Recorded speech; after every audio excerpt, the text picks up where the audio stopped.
Welcome to the Cassandra Voices podcast. Part 1 comes for free. You can listen to Part 2 by subscribing on Apple Podcasts or Patreon. The decision to charge for the second half comes from our desire to maintain our independence. You have your own thinking about what you were thinking about when you were a kid or something. I was always fascinated by how silent olive oil was, or, In some ways, if a man or a woman is said to be talking to themselves, they already have created this kind of imaginary interlocutor. There is an inner otherness which you can create, and the only way to kind of find out what that is about is to actually ask yourself a simple question: who and what do I love? That's the best self-knowledge, I believe.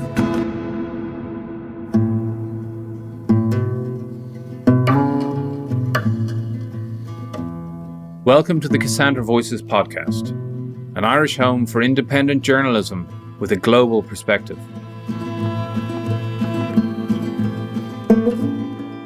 The prophetess Cassandra advised her fellow Trojans to reject the horse the Greeks had seemingly left behind as a gift, but was ignored. Our Cassandra Voices podcast offers cautionary tales and inspiring narratives to illuminate our own troubled times. We'll be putting out regular episodes reflecting the broad scope of our magazine's coverage over the last 6 years. Thanks to the Loafing Heroes and especially Bartholomew Ryan for the use of their track Rogoira from the 2019 album Meander Tales.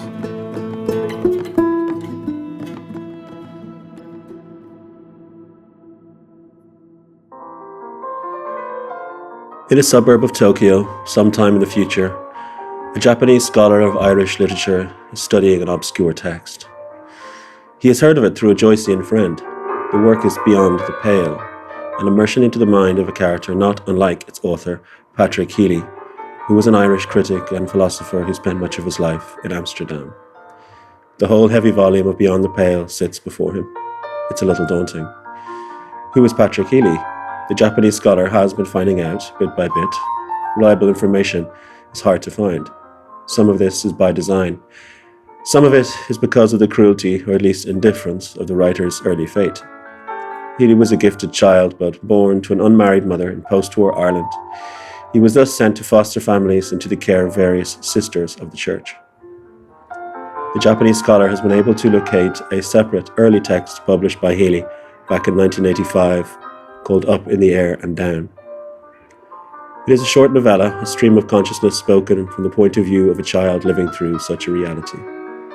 Near the start of this work, he reads on page 10, "I didn't have a mummy or daddy because they died, just like one of the cats who was Snowy's mammy, and now I remember I cried because the cat would never come back." The Japanese scholar likes this detail of the cat. However, he already knows this account of the parents may be an untruth told to the boy narrator, if the character can be said to closely match the real Healy. He finds more of this apparent attempt to placate and steer the boy's thinking on the next page. "Sister was my mammy now, and so were all the big girls, and I was lucky because I had lots of mammies and daddies, and sister said that some little boys and girls have only one, and I had lots, and I should be very happy that these nice two people who are going to be my mummy and daddy are waiting for their new boy. And I wasn't to be afraid, and they lived far away, but we would see them soon. But I wanted to go back and play, and why was sister taking me away and not being my mammy anymore? Maybe sister was going to heaven too, and I was afraid." The short book ends with the boy narrator affirming his existence in the celestial terms of his day, showing his need for play and exploration.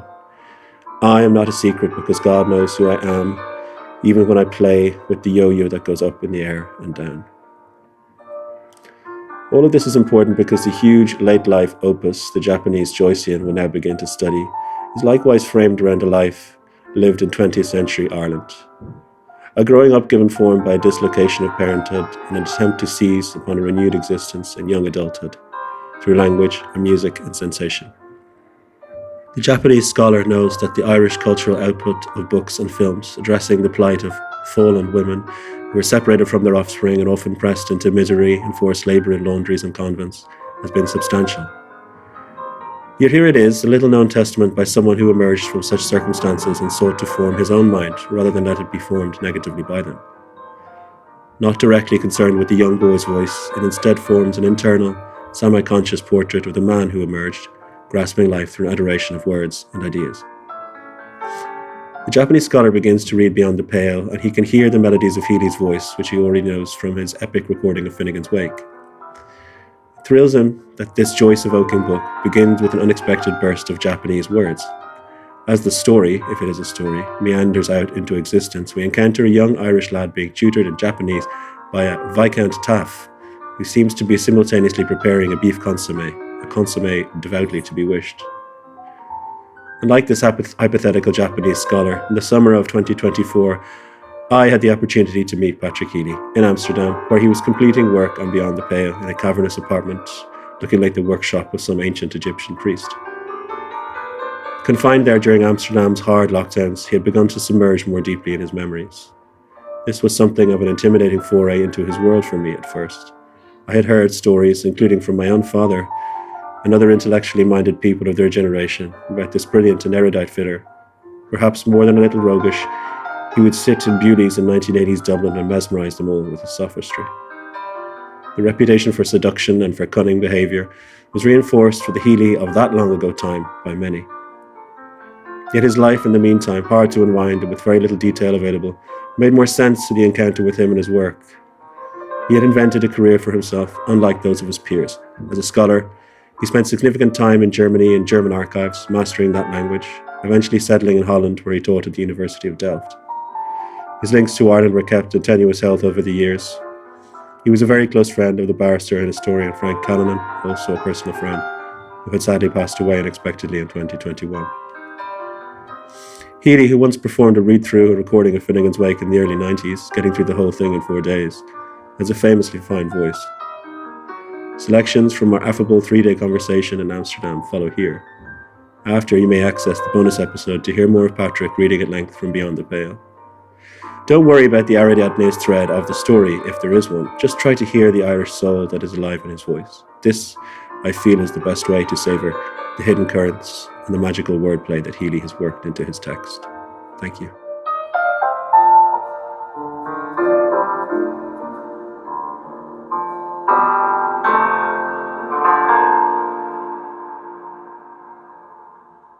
Patrick. Yes.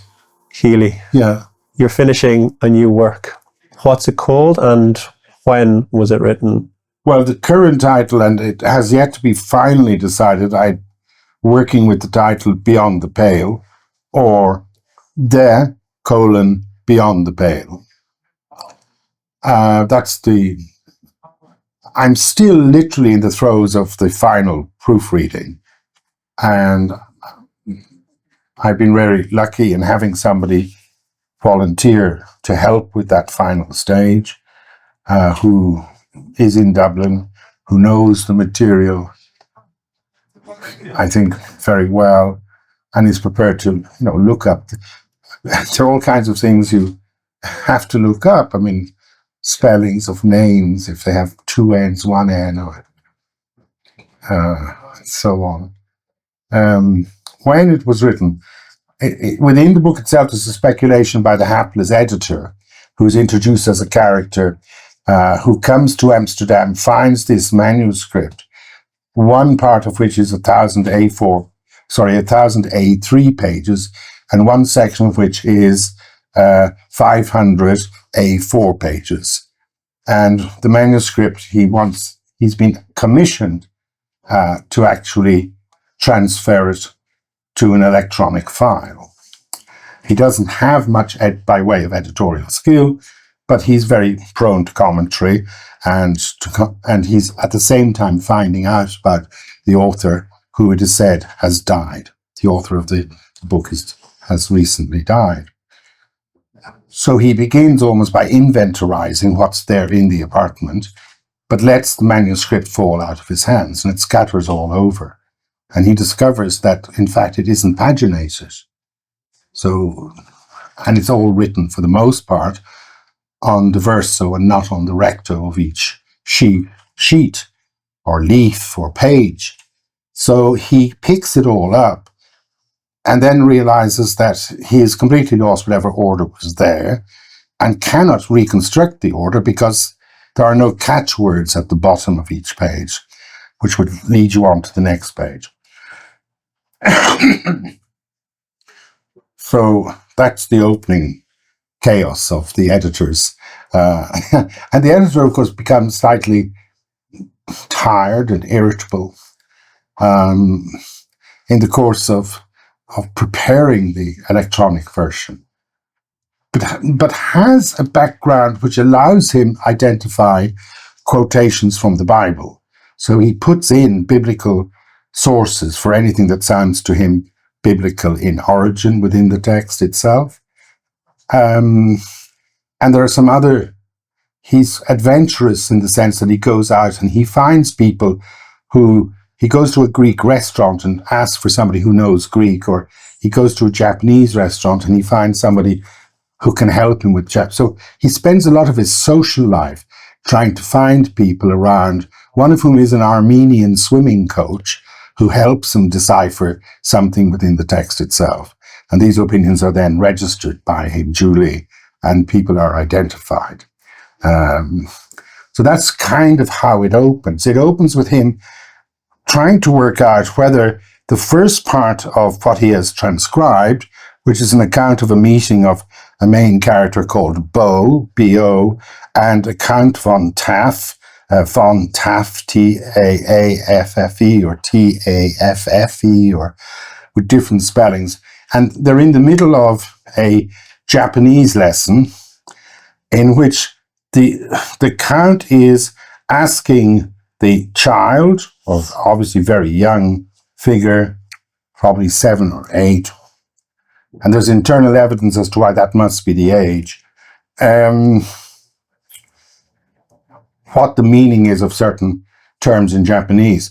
And what he's using is mostly onomatopoeic combinations like piri piri and so on. So that's the first part of it. So it starts with onomatopoeia. It starts with how sound and sense are just joined together, which are descriptive elements, I suppose.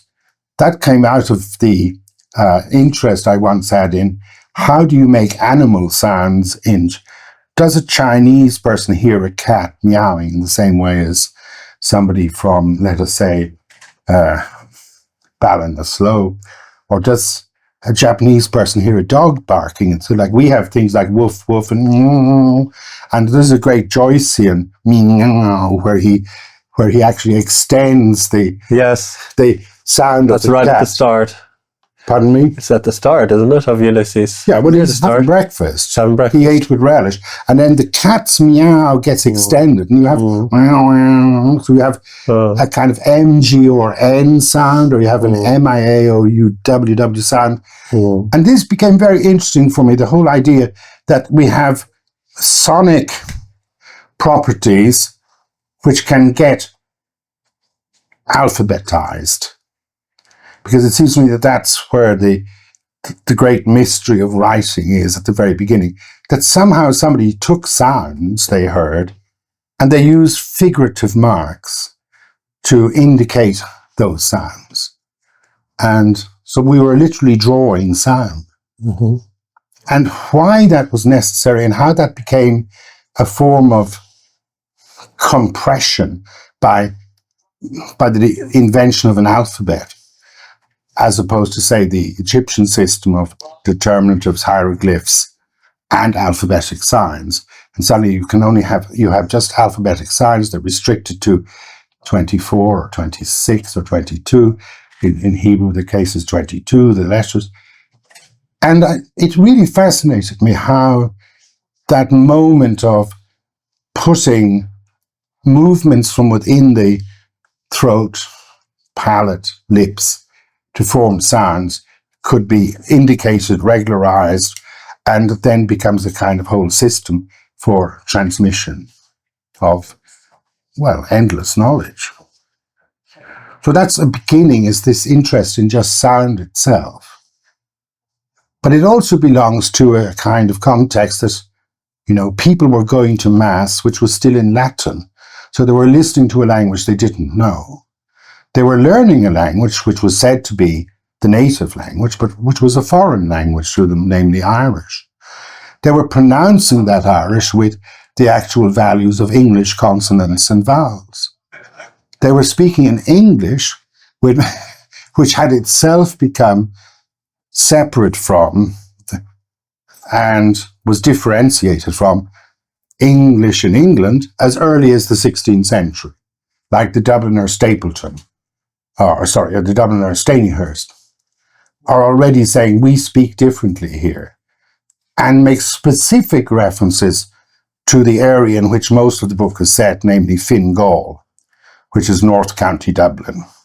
The book actually extends into Meath, Westmeath, to Dundalk, almost to the border. The mountains of Mourne are mentioned at one point in the distance as being visible from the Strand and Skerries. It goes into Dublin and has one or two references as far as Waterford. Yeah. And this multiplicity of different kind of being foreign, the various kind of, you could almost say multiple othernesses of belonging, of speech, of what one called oneself, what one is called, becomes a kind of important theme within the book. You said to me before you were looking for a system or a music or a style that was in between the end of Ulysses and the start of Finnegan's Wake. Yeah. I think I used the word escape. Okay. And I think that also is.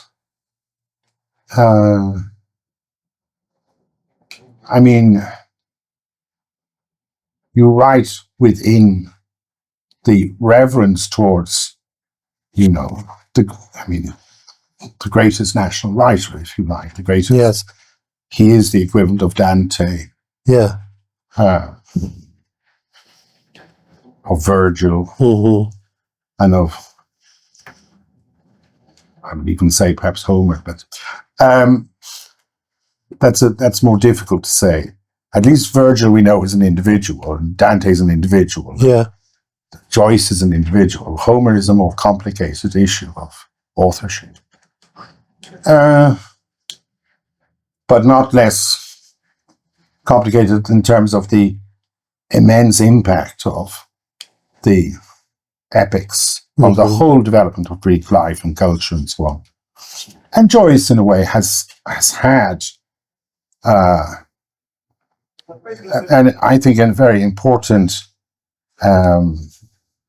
dimension for modern Ireland and for Irish people throughout the world, because people who are Irish become recognisable to foreigners who may never have met an Irish person. They're likely to know something about Joyce, or have heard of that. So Joyce becomes a sort of a collective voice for everyone. It's very powerful and it's very attractive, and then it makes you want to escape from it as well. And looking more deeply into your work, which, by the way, I'm going to add here, even for me, is actually going to form the first part of a trilogy of sorts. And so that will be interesting to see how it develops. The other two parts sounding actually quite different, moving off again. But this one looks at first glance like it's a Joycean exercise. And then you look more closely and you see the struggle with it. And you see other strong influences. You see a love of Irish art and writing that's always being worn. And then I can feel another kind of music coming out as well. Yeah, so people will enjoy to hear that. Yeah, I think to acknowledge the tradition is one of the first things, that enriches something. I think to break with it is also the equivalent gesture. It almost demands that you break it in order to continue it. I mean, that's something you get in Heidegger very strongly, is this idea of destruction, by which he doesn't mean vandalism towards. What he means is you destructure literally what you have been given. Yes. And through a re-examination of that, you can go and you can create a possibility of, in Heidegger's case, of returning to something very original, very inceptual, he calls it, for thinking itself. So I think that there is a high modernist. It's not an ambivalence. It's actually a necessity to break the tradition as you reenact it, as you hold on to it, and as you continue it. You get that in Picasso. There's a book written on Picasso with a wonderful title called The Sum of Destructions. But by that I mean destructuring. And so in a way, of course, because I had actually at one stage recorded all of Finnegan's Wake as a kind of performance event over 4 days in Dublin in a recording studio. Famously so, yeah. With wonderful people there, yeah. Stephen Rennicks and Leonard Abrahamson and Michael West and Bruce Wright, all these people were in Bow Lane Studio, Ed Guiney, and were helping, and they were very open to attempting this. So I said, I'll do it. There were no takes or no second take. It was just in and viva voce. But that did make me very keenly aware of the music, as you very kindly said, just the musicality of what you can do with words, that you can actually create new sonorant environments where you can just enjoy language. And that's a very important thing for me, is that one of the characters just enjoys saying words for their own sake. There's a kind of ludic pleasure in utterance, in saying, and almost trying to find out what you think by speech. So two things that interest me in this book is that, one, and as you go through the 70 sections, there is an awareness of just finite life, and number two, everyone is talking all the time. So yes, so this is a good next phase to introduce it, because somebody looking into this may think that we're looking into the mind of one individual person, but you're quite clear that there's multiple characters, multiple voices, and they're almost... It's polyphonic in that sense. Jumping in like a polyphonous performance all at once from the start. And as someone who gets into deeper contact with it will discover who these different voices are and what they're doing and how they relate to each other. Well, the opening is very descriptive. I mean, you have the lesson, a consomme is being prepared. There's quite a lot of exchange. Japanese lesson. The Japanese lesson. A consomme is being prepared. The Count is inevitably talking about his family ancestry and when they were made in 1628, because he has a directory, a Catholic directory. So it's also a remnant of a Catholic aristocracy, which is communicating to what we discover eventually is a child who has been fostered to a family in this area. He's a foster child. And that suddenly stops, and we're introduced to the editor, and the editor is the one who signs off at the end of the book. So, yes, it is written by Patrick Healy, but it is edited by Padraig O'Corcoran.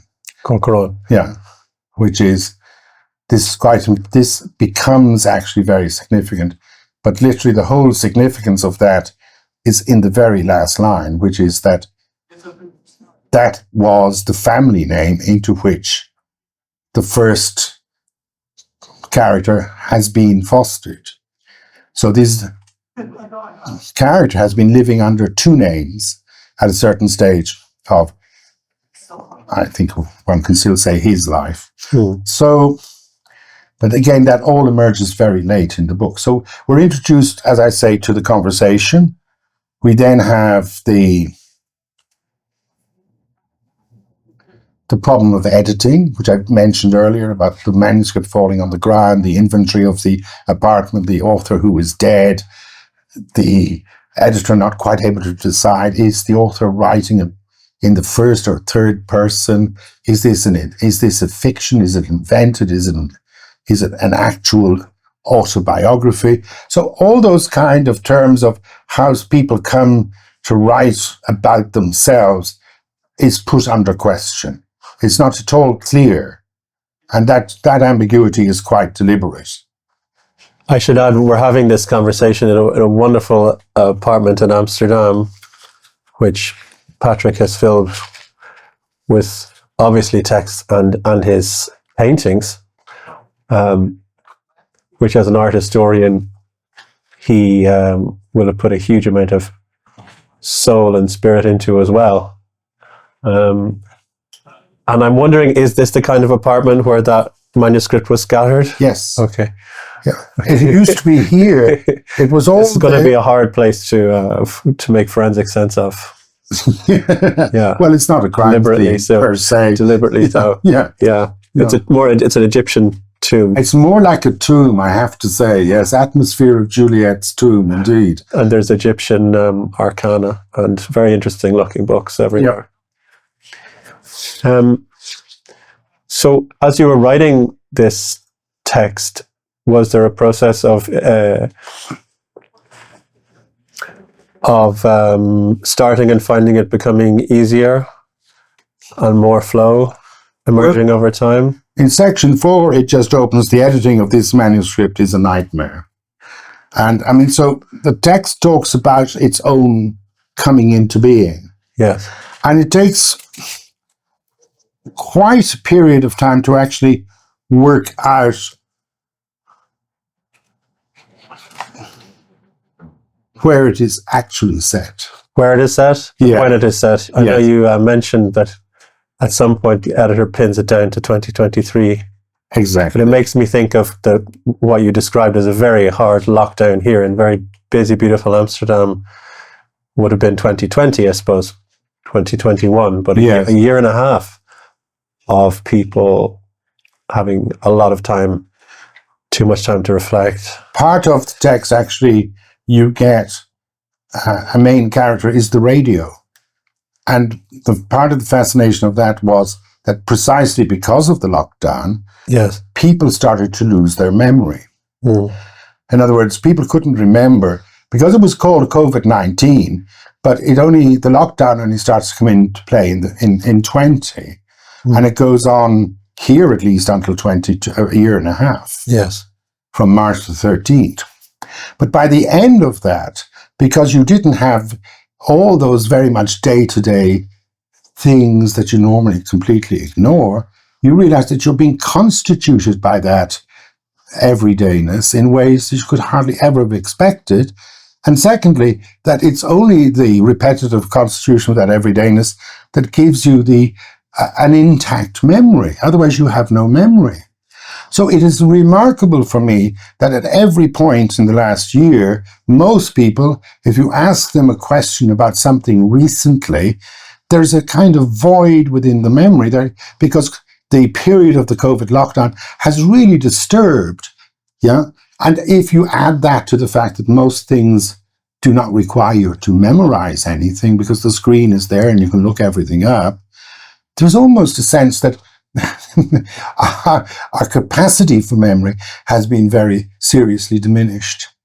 Was there one Egyptian god who complained that we shouldn't give writing tools to humans because they'll stop remembering things and also maybe stop worshipping us? I don't remember that particular story. No, I don't either. So when people listen to this book, they can expect to get to grip with so many different voices and so many places in Ireland. Yes, yeah. Because there's a question of memory. Why I bring it up is because the most important thing within, I think, the book itself is that it's the evocation of place, which is the memory. You spoke about accessing these places in Ireland from your memory without, for instance, wanting to go back, as perhaps Joyce would have done at certain moments, to verify certain incidents and certain specifics of place. You wanted it all to come from recollection. Yes. That was a specific choice. Yes, yeah. And it reminded me of the painter Bonnard, who only wanted to access images from memory. Sometimes later on would remember that he hadn't remembered everything quite correctly and would break into his own exhibitions to add a detail to the canvas. Have you gone back to rewrite this? Did it come out in one? form and you'll leave rewriting till then? I had been in Edinburgh in 2018 because that was the centenary of the end of the First World War. Right. And a translation I had made of a play by Karl Kraus. Yes, an excellent translation. I think The Last Days of Mankind. Yes. Was being staged in Edinburgh at the Leith, Leith. With all 500 actors? Well, with quite a substantial cast. Oh, yeah. Superb. I mean, and I was in a very strange position because the people who helped produce it was a European-wide production. Yes. And Smashing Times in Ireland was involved in it. Okay. Wonderful actors. Mm-hmm. And so they wrote to me and said, we'd love to use your translation. The publisher here agreed.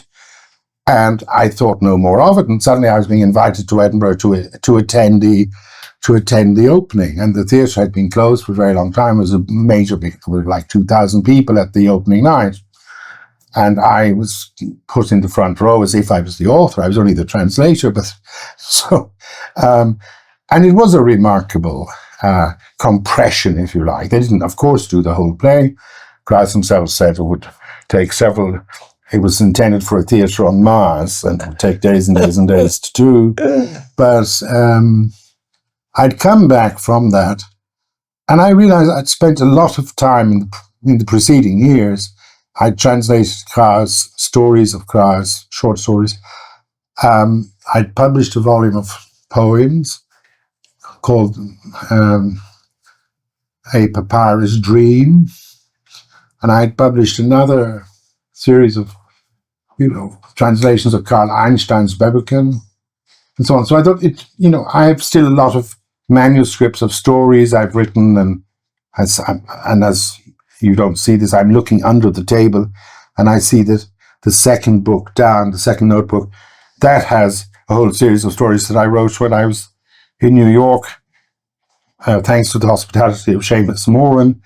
That summer in 95, I was 40, and so I wrote 40 stories. None of them have been published. So I'm now spending my time just typing up this material. So when I came back from Edinburgh, I decided I didn't want to do any more translating work. That was it. It doesn't mean, of course, I won't, but sometimes you have to brave it out and say, I'm not going to do this again. You try to assert your freedom again and fall into knowing, of course, that it always comes with limitations, because you have to ask what you're free for. And I thought, well, at least as long as I'm still alive, I can manage to do some typing up of things I have. So I was given this big batch of A3 paper by Hilarius Hofstadter, a friend here, a great artist. And another friend gave me a batch of blank A4 pages, Stefan Waldo. And I thought, surely if there is a sign, if there's an omen, this must be it. Get writing. And that's how it started. So, in fact, it begins writing, I can tell you this, the book can't. Or it has to tell it in a very indirect way, because the editor doesn't know this. It begins writing in the end of 2019, and it's finished in now, I suppose. I don't consider it finished until the last proof reading is done, which is now underway. You had, I think, incorrectly sent an earlier version to somebody, and it's there's too many errors in it, and spelling and punctuate, all kinds of things. But the version you had is pretty okay. It's pretty okay. But now that has been further corrected and refined. I'm not adding anything. I've only taken out one or two things, a line here or something.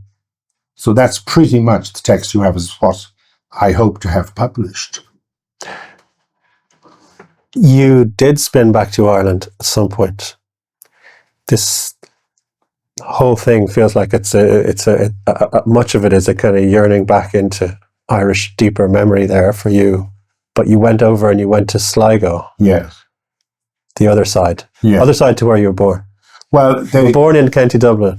No, I was born in Dublin itself. Dublin itself. Yeah, but I was brought up in North County Dublin from about the ages of 4 to 16. So I spent Someone told me Ballinroddy. Balruddery. Balruddery. Balionridera.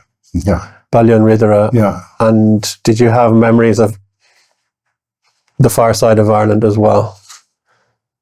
Yes. That were stirred up by going to Sligo? No. I was never in Sligo. I was in Killarney and had been to the north of Ireland, which was a bit unusual at the time, but we occasionally went to the north for shopping. So there was a kind of, people used to go sometimes from that area to the north of Ireland or even to England for shopping, because things were so much cheaper. To England? Yeah. On the ferry? Yeah. From Dunleary? On shopping trips, yes. From Dunleary? Yes. To places like, they'd end up in Coventry, Liverpool. And buy whatever. Sundries. And Sticky Rock sweets and large bars of Toblerone or whatever. But people literally come back, with bags of candies and clothing. And indeed from the north of Ireland, people used to buy things and they would wear several layers on the train so that the customs couldn't say to them, why do you have all this material in your bag? Again, of course, part of the memory of that is an adjacent memory, because I only saw the people leaving and returning. And so the figure in the novel never remembers more than was remembered at the time. So I try to really, to me, that would be like the most terrible anachronism. So at nowhere, I think, in the book, have I ascribed to a character in the period, in the time frame, a knowledge which they could not have had at that time.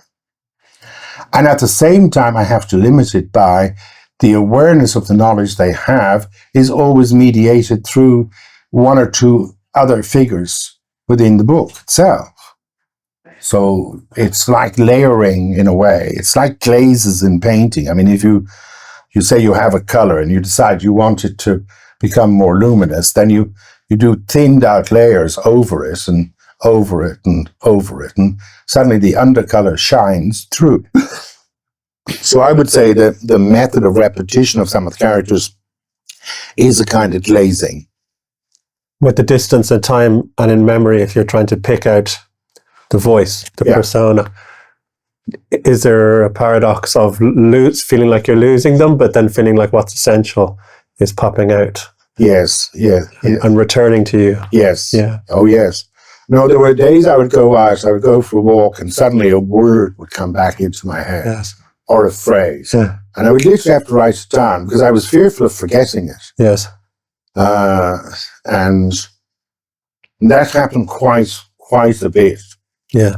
And that's a lot of the idiomatic turns of phrase and usages. And they're not very arcane or anything, but, people would say crikey or Jeannie Mary, or they would say things that nobody says now. And then there are things that were obviously taken from television, like, get up the yard, and there's all kinds of phrases that just appear, and they're not sourced. They're literally there in the air. Because I have this idea that language is like it swarms at a certain time. It's like a viral activity throughout, and everybody's using similar phrases and words, and then the moment of individuality might just be that you stop and you ask a question about what is being said. Yeah, I mean, if I just dip into this, and I just do this, yeah. And here you see, so this is with no preparation. So I just dip in. I know. What you need is a good piece of skimble, scamble, pelting again. That's right. Sprinkle sherry and brandy over the gargling cake and grate lemon peel. Then steep fruits and sultanas and raisins. So steeping things. Sounds delicious. Yeah, exactly. But steeping things in a bowl, that idea of steeping fascinated me as what's happening in that process of the ingredients being mixed. And that's also how this opens. It's about the way in which you get the right moment of mixture, both by knowing ingredients, but also, like a good cook, I suppose, You can smell when it's ready. A good cook always knows just from smelling the dish when it's ready. So that comes up there. So I really need I can't read this without my spectacles, sorry. Just underneath. Oh, where? Nearer to your right. Oh, yes, that's them. Now I can. So the weeks get thin in winter. Still, between the 2nd of Shannon, the fields are always green. Feeding the sheep with turnips. Around the Boree log, said Hanrahan, we will all be ruined, said Hanrahan. How does that go? You have a great memory for all those things. You have some head for these things. So here again, this idea of people know things, but they need it reconfirmed in the memory of another person. You just did something quite mystical there with your own text, which is to flip it open at random and put your finger on a word. Didn't they used to do that with Virgil? Sortes Virgiliane, yes. You could open a page of Virgil and there you would read something, but I would end up with bara bara, bata bata, the flapping of birds' wings, cracking fingers, and that was bohi bohi, of breaking the stalks of celery or radish. That's, again, I hit upon a food reference, I notice. Yeah, and I'm feeling that too. There's some hypnotic kind of guest appearances of different food ideas, recipes, but within 2 or 3 pages of the beginning, you mentioned a dim sum restaurant on Wicklow Street. Yes. Which is something from now where I think I've eaten. Oh, really? Well, there is a dim sum place on Wicklow Street. Yeah. And it is where the Chinese families go. Well, that had become, and now we would be talking about the early 80s, the 1980s, and there was a tradition of people meeting Saturday afternoon in the Bailey, and it went on for hours. But I mean, some people, friends, would leave and go to Wicklow Street to have the dim sum. To have the dim sum. Yeah. So in that little section, the characters are all people whom you could relatively easily identify. I also heard many times about Bewley's being one of the places people would go and sit for hours. Oh, that was completely the case, yeah. It was the archipelago of the Bailey, maybe somewhere beside the Bailey also, the Duke. Maybe the Duke is opposite, and that was the Moral Pub, as Joyce calls it. Uh-huh. Or isn't that the one? Isn't it? It's more moral than the Bailey. Okay. Yeah. So there is a description of the Bailey and the colours of the door, and actually when you entered, there were shelves along the actual wall, and they had a bust of Patrick Kavanagh, or a little figure of an 18th century, very pretty sort of girl's head. Yes. And there was what looked like a large hat box which had a signature on it, and so on. So there was just. And the next time I saw an ensemble like it was actually in the Rembrandt house here in Amsterdam, where all the little bits and pieces he collected, and he has them all like Amazonian feathers, and he would get them from sailors at the harbour. Is that part of his costumery for what he put together? And it was all then used in the paintings.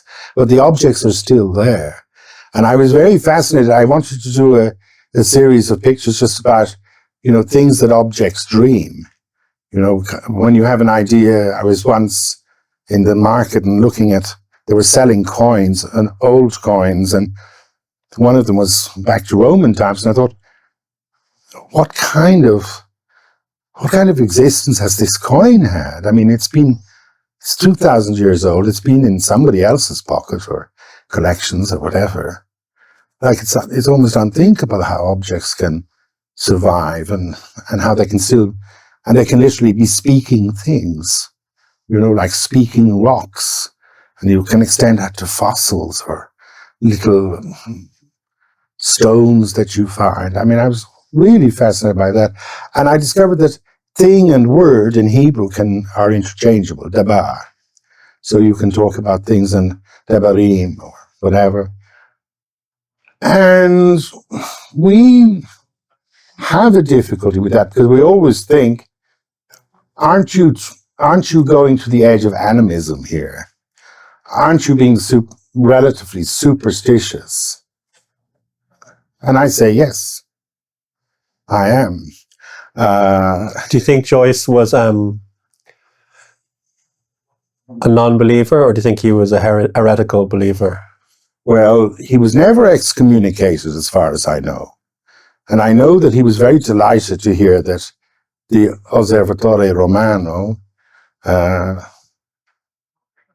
given some positive indication about the publication of Finnegan's Wake. So, They maybe found something in it. They got people to work on it. They scrutinized it, said, okay, we've got the proof here. Yeah. Turns out he did believe in the whole thing. Yeah. Well, I mean, yeah. Well, no, the Jesuits can always boast they never lost a soul, I love that he loved Bruno, who was burnt Yes. to death not for repudiating everything the church said about this world, but for saying that there would be other worlds with others like us living on them. Yeah, Bruno appears very early in Joyce. Like he's mentioned in The Day of the Rabblement. And he's also, you can see that Joyce is saying, I'm done with all this kitchen sink comedy and cultic twilight. That's already there very young. And, he's read Gerhard Hauptmann. He's tried to translate that from the German very early. His interest in social realism is very apparent. And Bruno, the Nolan, appears, Il Nolano, and that's there all his life, that interest. But I think that there are two things there that would be worth mentioning. First of all, Bruno is famous for having developed a system of memory. Francis Yates deals with that, Giordano Bruno, The Hermetic Tradition. It's a wonderful book. But he had found a way, and he really does use a system in which memory belongs to a place. So place is memory. Tout court, not as a kind of analogy. It is memory. Like, it's not that we have a big storehouse in our brain. I like Wittgenstein's idea. Actually, if you try to think of having your brain in your head, you can't feel it. It's like it's a hollow sensation. Your brain is your eyes and your feet and your legs and your stomach, and there's a brain. But it's not like a storage place. So and that's Bergson, matter and memory, this idea that it's easier to understand probably from dreams. The Greeks thought dreams were sent to you. They're not inside you. You recognize in the dream. And it doesn't really matter if you think it's a real or virtual or whatever. I mean, these distinctions don't make any difference. It's what you actually are capable of recognizing in the dream. Are you aware of yourself as being a little bit of a legend? Because people from that time, and people who came of intellectual age in the 70s, 80s, which was more when you were based in Ireland, they do remember you quite strongly, and their memories, their recollections, they match. I see. There's a consistent... I mean that your portrait is going to have to go up beside... There's a consistent verdict, and somehow you're suggesting... So line of questioning. Can I just return to Bruno? The first importance for Joyce because of memory. And secondly, I think that Bruno's heresy was, although it wasn't original to him, was that in the end, even Satan would be saved. I think that was the heresy that really disturbed. Although it can be found in Origen. It can be found in early fathers of the church. Because it had always been an idea. I mean, I belong to a generation in which limbo was abolished, in which debates about what happens to unbaptized children Babies, was a live debate. But they would have nowhere to go. Yes, exactly. So this was like a live debate within Catholic circles when I was growing up. And And we were constantly being encouraged to make contributions for babies in Africa. There was all kinds of, I mean, you may not know any of this because you were brought up in cosmopolitan, sophisticated Dublin, but 20 miles away, and in some cases even 15 miles away from the city, other kind of lives were going on. And that's actually something I want, that the book is not urban. I mean, that's important. There are memories of urbanism mentioned, but very fleetingly, and not given any great significance. When you said earlier we would go up for shopping trips, yeah, who would we have been? We, in that instance, I mean, speaking personally, for myself, okay, I mean, not the characters in the book at this stage. We would be my foster mother, foster father, later foster sister, who I've only been in touch with again. Literally, as I was finishing this book, she got in touch, which was extraordinary because I hadn't seen her in 30 years, because I'd been living out of Ireland most of the time, and had mistakenly thought she was married and living in America. Although I was available on the internet, I mean, throughout all those years, I mean, it wasn't... So that just happened. But that, again, makes me a little bit superstitious. That's the same... That happened like last week. I knew somebody in Dublin. He had used a sentence. I only remember the end of the sentence. I was very struck by it, sentence, and I wondered where it came from. Was it his own? Had he invented it? And then I see on my YouTube feed, it says, "It might as well be spring, Rodgers and Hammerstein." And I thought, that's the end. That's the sentence that's the phrase he used. I played the song and sort of, I was beginning to think, oh no, I'm not going to find it here. And gloriously, in the last verse, it emerged. "I feel so gay in a melancholy way, it might as well be spring." So that was literally 40 years later, 35 years later. So that sort of thing, if it happened more than once, Freud would say it was unheimlich. You begin to think there's something strange here. And I think we do have these senses. We always talk about having 5 senses, but maybe we have 100 different senses. We have senses of people who are close to us. We have senses for, we have senses for things very far away. We have senses for hiddenness, senses of secrecy. I think we've all kinds of senses. Yeah, so we're very unknown to ourselves in many ways. And then phenomena like dreams, like if you take the Greek view, which I do, or if you take the Greek view on fate, you don't end up necessarily in predestination. You end up in saying, well, I die. This is a finite. That's the fate no mortal can avoid. And in between, I do a lot of talking and trying to make sense of things. So that confirms Aristotle's idea, zoon, ekon, logon, that a living being that has speech. So this book is full of speech. It's full of language, but it's about how we find our way through life by talking to each other mostly. Yeah. What you are listening to has taken time and resources to prepare. It is a collaboration of committed journalists. Please, if you can, share, subscribe, or support this podcast in whatever way you can.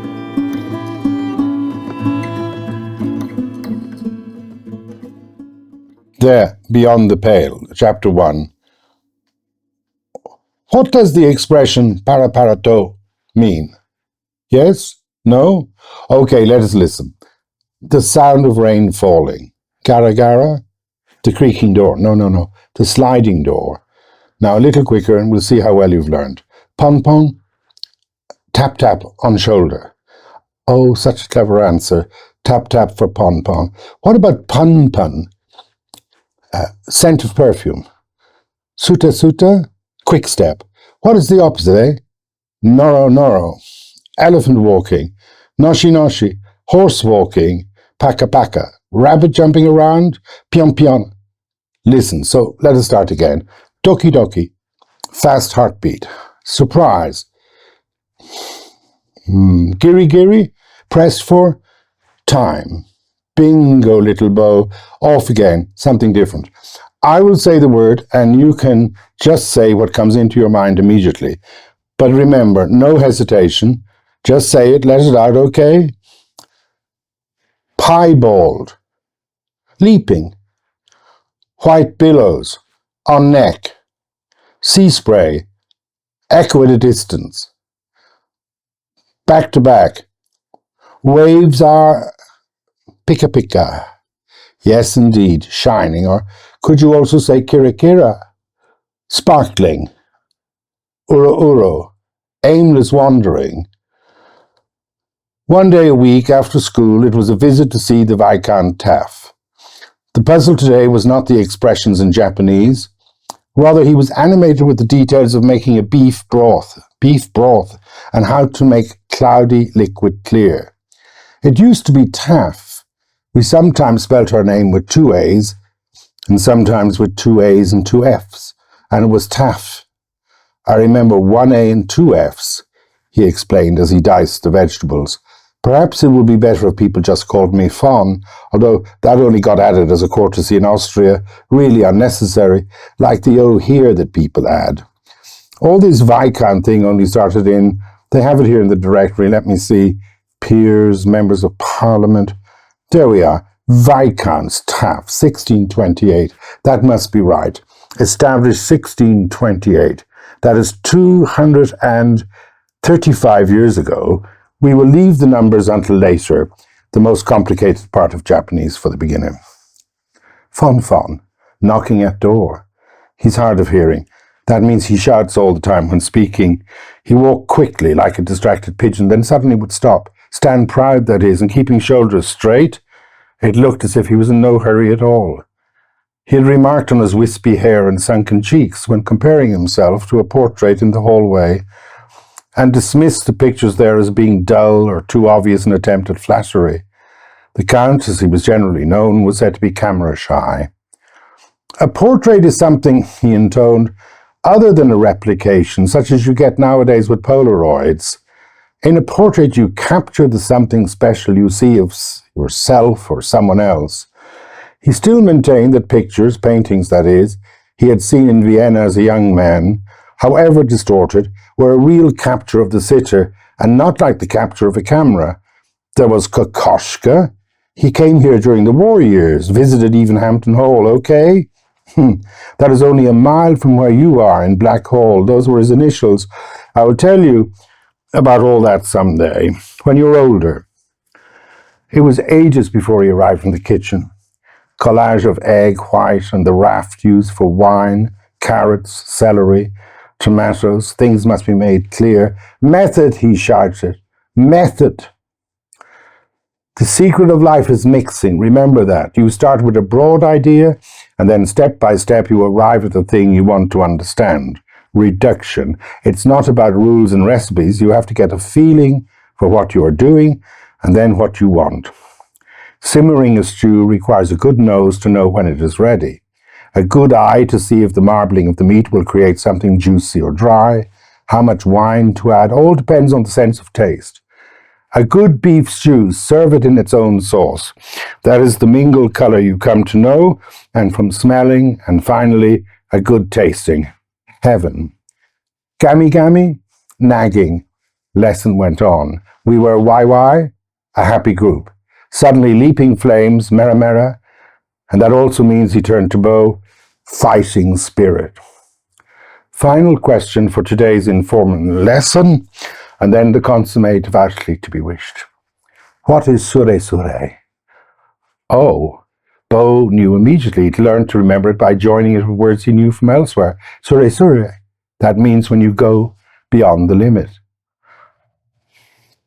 The Count joked about creaking with the bones, and then would tur, as if he was a turtle dove, saying tur came from turtle, and so tur. Tomorrow to the marsh, covered with marron grass, and spot the dam of moorhen chicks among the clumps of grass. Promise, and promise. He fluttered his eyelashes, perky movements of the shoulders.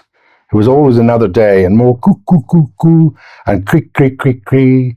It was ever a mistake to suggest urgency, and even more to attempt to remind him of what he had promised, even a few hours previously. Definitely, he said, stretching the word out in a little jibe at how it was pronounced locally. Definitely. Defo. I swear now, absolutely, guaranteed, 100%, unless the car gets banjaxed, were often added as means of confirming what had already been said. Well, of course, the stock has to be made clear. Chop the vegetables, and yes, even add beetroots or shavings of beet. You have to avoid extremes, not too much of anything. The middle ground, as they say, a good mixture. Remember what you learned with the piano, how to find the intervals between tones. You have to get better by listening. Intermediary, interval, medium, mixture, juste milieu. The latter who repeated over and over and made me promise not to forget that it didn't mean mediocre. Sometimes in a foreign language, words are false friends, as we think they sound like something we know and have the same meaning, so you must not jump to conclusions.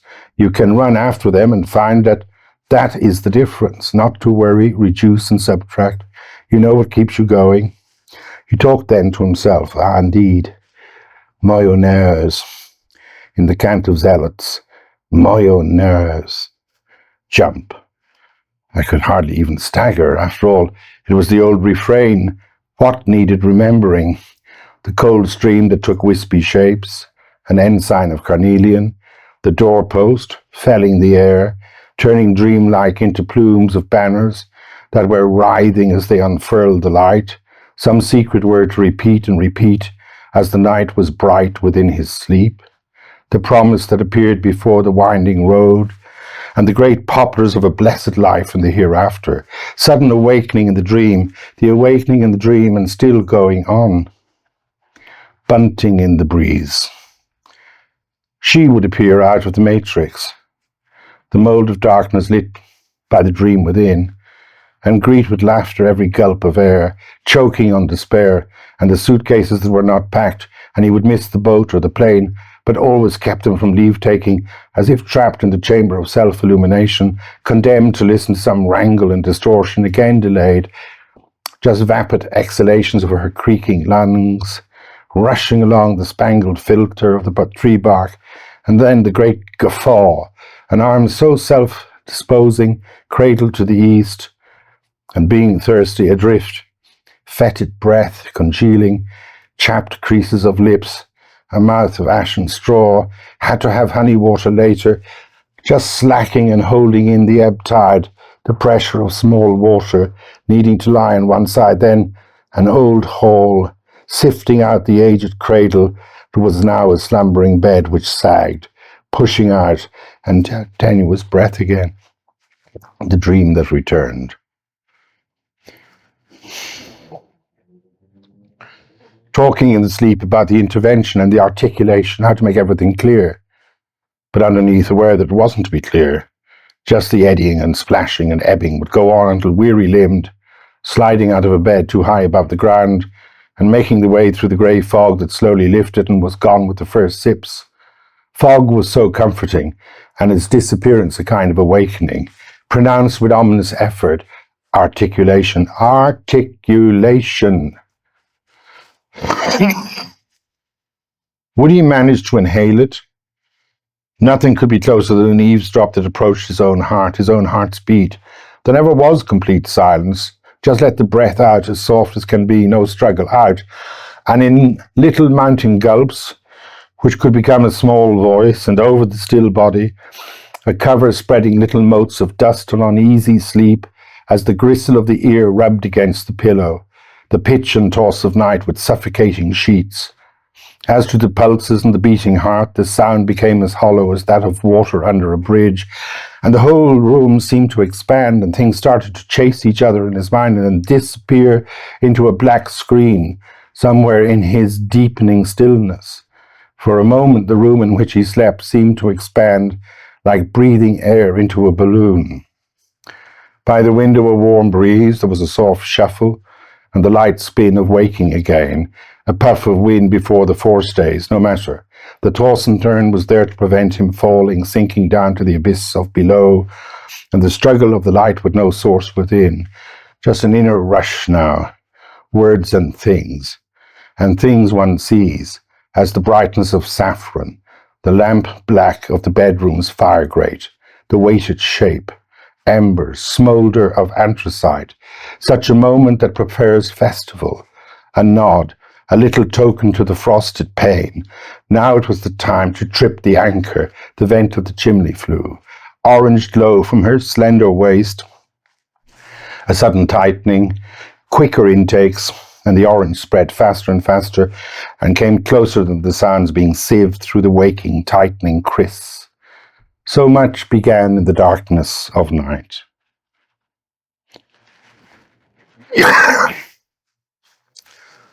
The fire to be revived, to take the edge off the chill, at first moving through the out-of-focus room, held in a gorget, no more swills as the body creases. Sound of an old wicker basket, shuttle over, no more dolcish twists. Time to clamber out of the pit. You're on the side table, arm asleep, grey light, or was it dust? Slowly opening up the flight from such dying. Out through the grey, turning on a light, turning it up. Ever so slowly, and either way, the arm still asleep, numbed. The pillow, the bolster, the cushion, lazy legs. A crooked timber and fine broad cloth. A chestnut roasts and embers. Everything absorbed everything. In the grey and orange light of the darkening room, it would disappear in him, and he would disappear in it, lying there, and released himself to all these things. To think of holy things on the brightened blade of morning, it was as if he was being pulled along and pushed forward no matter what. If he was to think about it, there was no reason to move at all.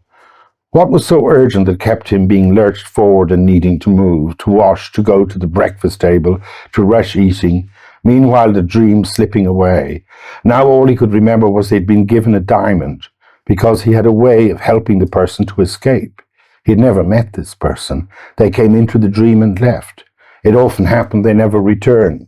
Still the puzzle remained.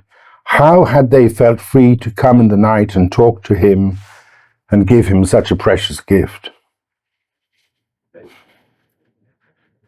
That mouth of his remembers a marsh in which bog cotton would be set alight, dry. Desperately needed a drink, just to start to be awake and able to go on as some costume baby in a corner, any beginning at all. A scrape on the hull, the thick bale, whenever, and ever so little, lovely death being whiled away in the west. Golden slicked water and live hot coals. A picture of bison in the snow, in file through the Caucasus, somewhere in Poland or at the Devil's Bit. The sheen of a calm sea, then the threatening swell and surge, the braggart breakers coming out as vast curls of surf could wash over, and the breath murdered in the suffocating throat. The only picture to see in front of the screen through which you would look, hoping to find the daylight and bright compunction of the eclipsed stars and moon, warm, radiant light streaming through the windows.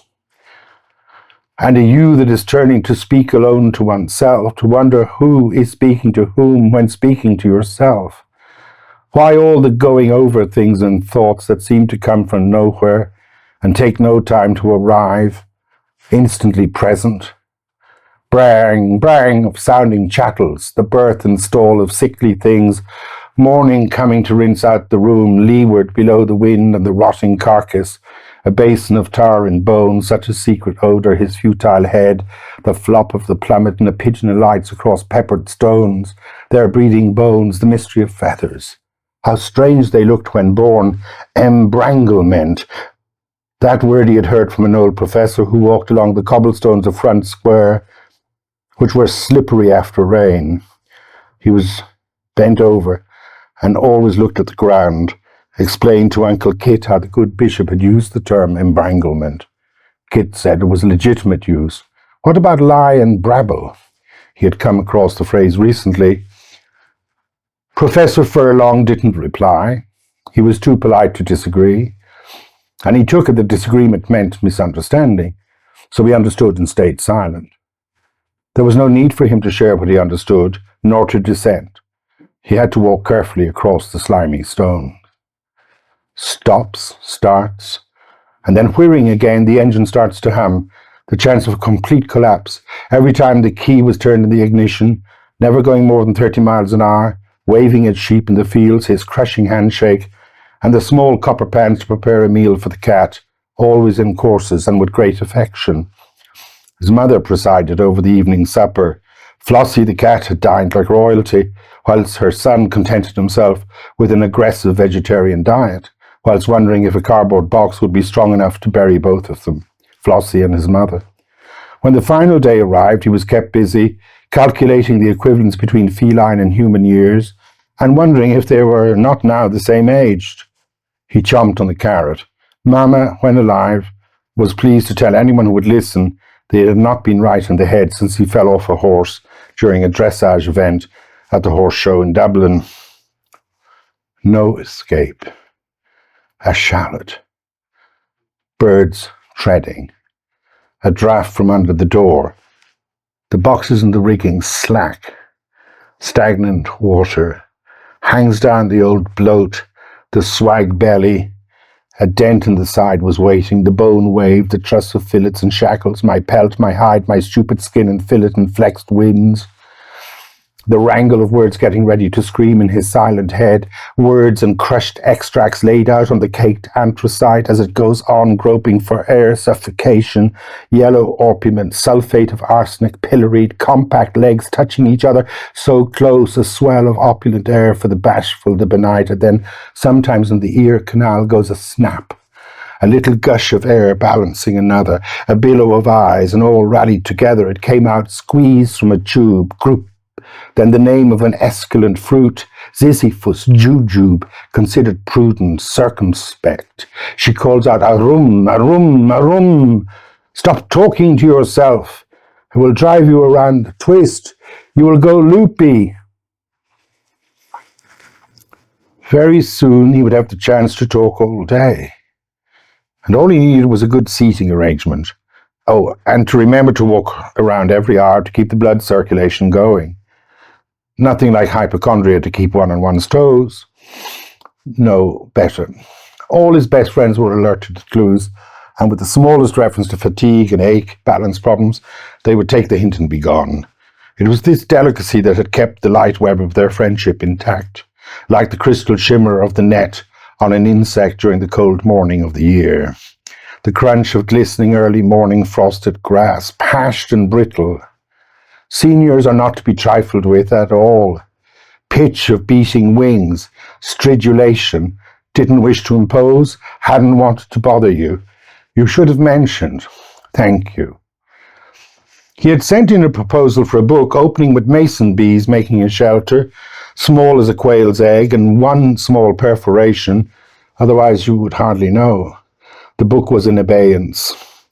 Even if they never got back to him, it was a suitable deterrent as a title to keep away unwanted interest in how one was to account for spare time, conversations on parsnips, best way to peel vegetables, and being reminded how easy filling in tax forms were once you got started. Bragging rights were earned on any task fulfilled.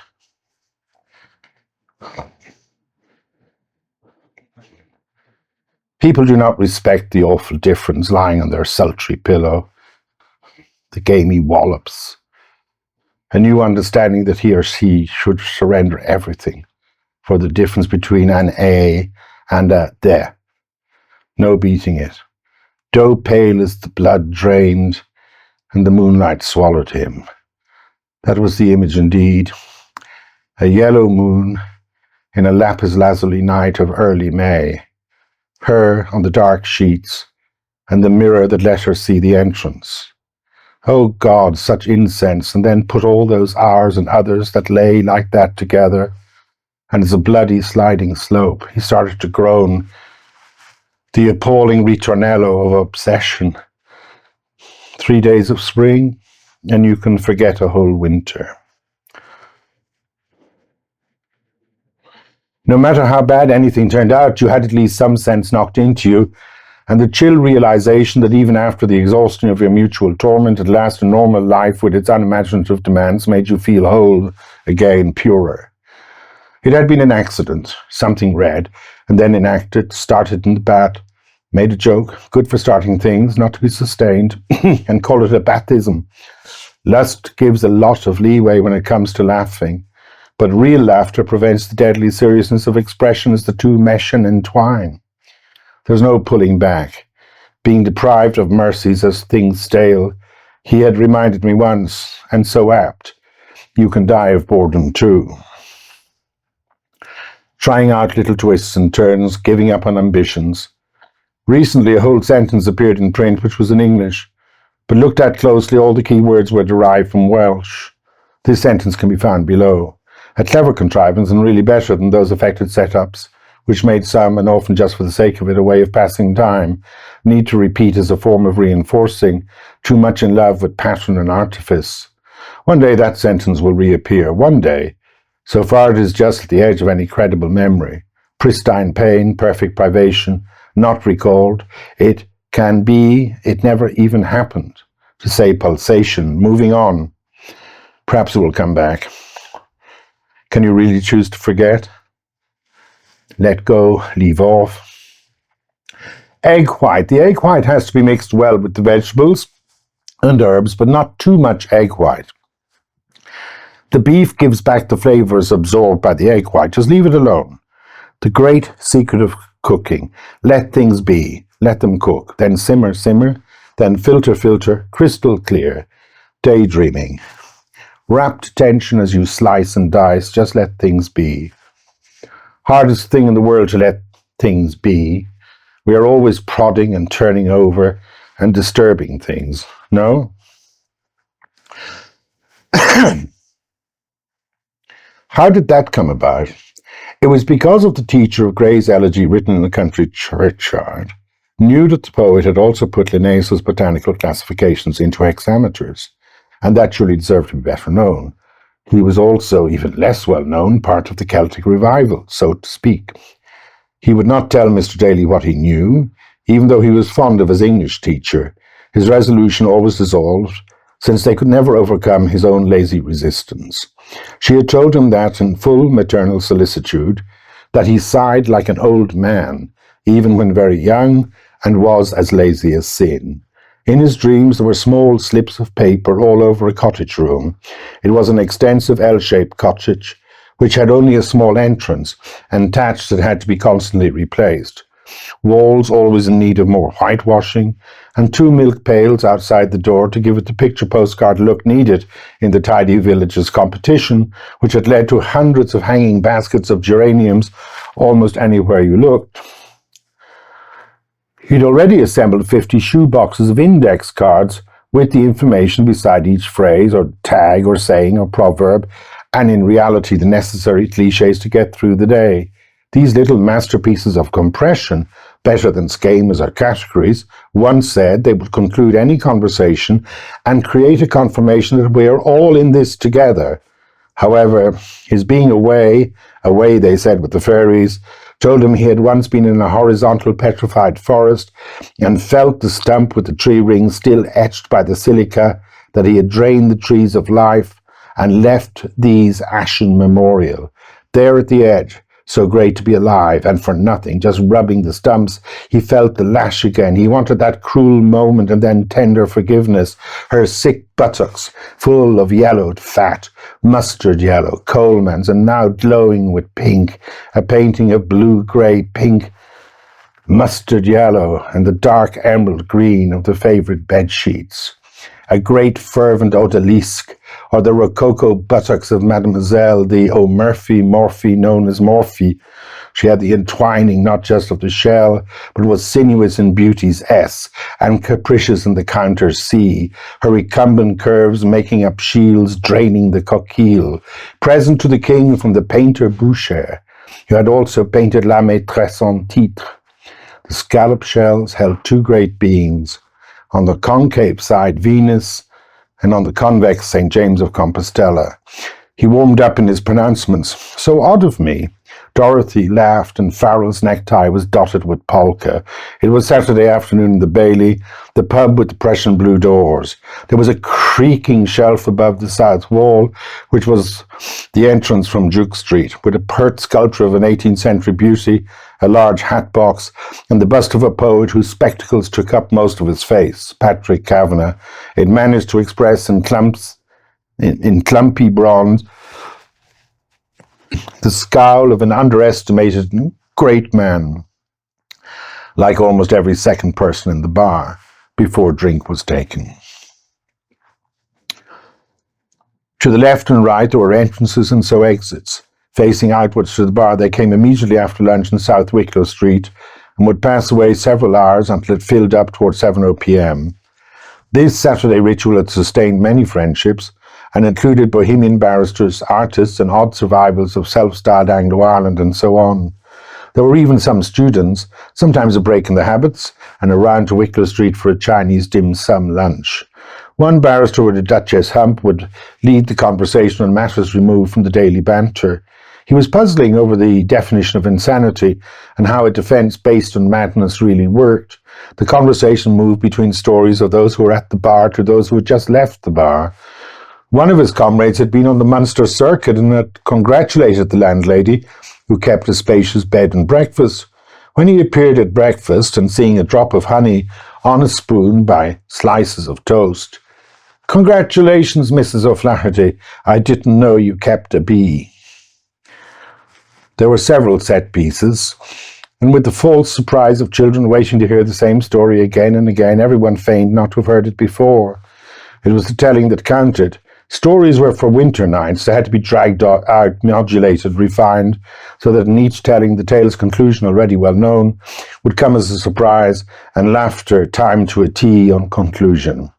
Another game was the balancing of highly sensitive information and a proper stoical indifference. Everyone knew he was head of a proscribed organization, but for political reasons, negotiations went on as if he wasn't, and indeed he would deny to his dying day, "Of that you can be sure," and that he had never been. Things are now at the level of a farce. They could not be heard in their own person, but an actor was to speak their words. Everyone laughed again. There was a mixture of fashionable complacence and a sense of fatalism. That was a long drawn-out consequence of the anti-treaty position and personalities and the justification of the true tradition, which they alone claimed as uniquely theirs. A slight gust of boredom and then a diversion to other topics. It was never allowed to spoil lunch with such gloomy observation. Morbidezza vietato.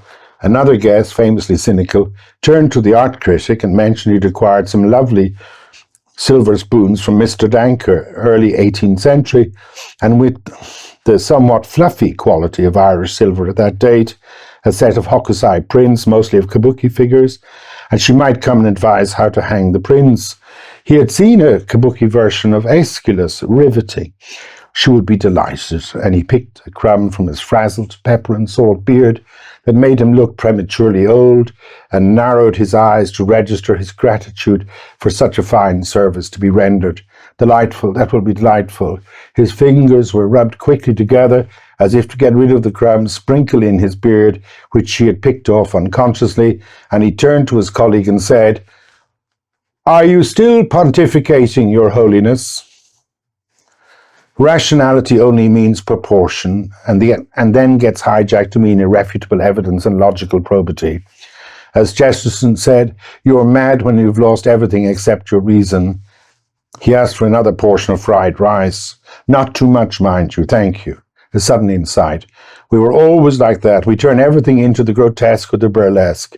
Oh," he flicked his index finger, "we would never have had the rocaille style were it not for the grotto in Nero's house." Silence fell. It would be embarrassing to indicate one hadn't understood what that insight conveyed.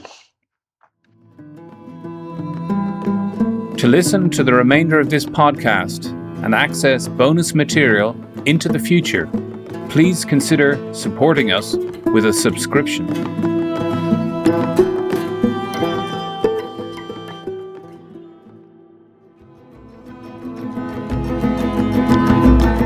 Thank you for listening to our podcast. Cassandra Voices is a multimedia project that seeks to highlight independent voices and inspire original thinking with stories from Ireland and around the world. Go to CassandraVoices.com online to read more and look out for more episodes from us in future. Your attention and your support are crucial. Thank you.